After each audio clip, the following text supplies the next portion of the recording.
Em meio à crise de crédito no campo, o número de produtores que recorrem à recuperação extrajudicial para renegociar dívidas aumentou. Mas o total de processos formalizados no agro foi menor. O levantamento é do Observatório Brasileiro de Recuperação Extrajudicial, o OBRE, e foi antecipado ao CNN Agro. Olha só, são 55 produtores e empresas do setor que fizeram esse pedido em 2025, uma alta de mais de 100% em relação a 2024. Mesmo assim, esses pedidos resultaram em apenas 13 processos. Isso tudo devido a muitos negócios rurais que funcionam com vários CPFs e empresas da mesma família. Para nos explicar os números, nós vamos falar agora direto com a Juliana Biolchi, diretora do Observatório Brasileiro de Recuperação Extrajudicial.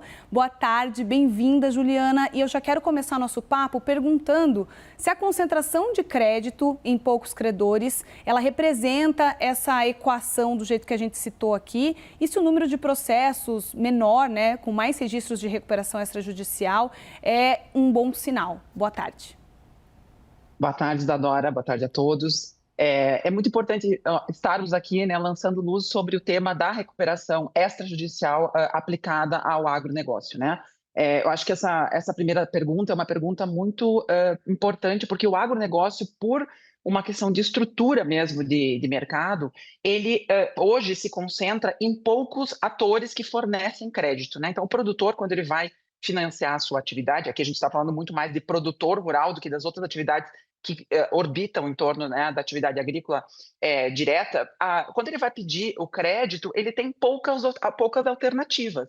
E toda vez que alguém vai iniciar um processo de recuperação, o que é uma recuperação, né? Uma recuperação é uma negociação mediada, é uma negociação controlada, feita dentro de um ambiente judicial, se ela for uma recuperação judicial, ou fora do ambiente judicial para uma futura homologação, se ela for uma recuperação extrajudicial, instrumento sobre o qual nós estamos falando aqui, então um pouquinho diferente da RJ.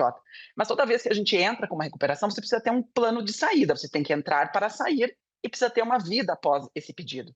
Então, pensando que você tem poucos credores, poucos fornecedores de crédito, e que depois você vai continuar precisando deles para dar sequência na sua atividade, é um cuidado que precisa ser tomado na hora de se estruturar a estratégia de negociação. Uma negociação muitas vezes mais agressiva pode significar, no médio prazo, vamos chamar assim, tiro no pé, né? Então, talvez uma recuperação extrajudicial, que é uma ferramenta menos invasiva, onde normalmente as condições oferecidas para os credores são melhores do que na recuperação judicial, menos deságio, menos prazo, pode ser uma saída importante por esses dois fatores, né? Um crédito muito concentrado e a necessidade de você manter as boas parcerias aí para a continuidade da atividade econômica.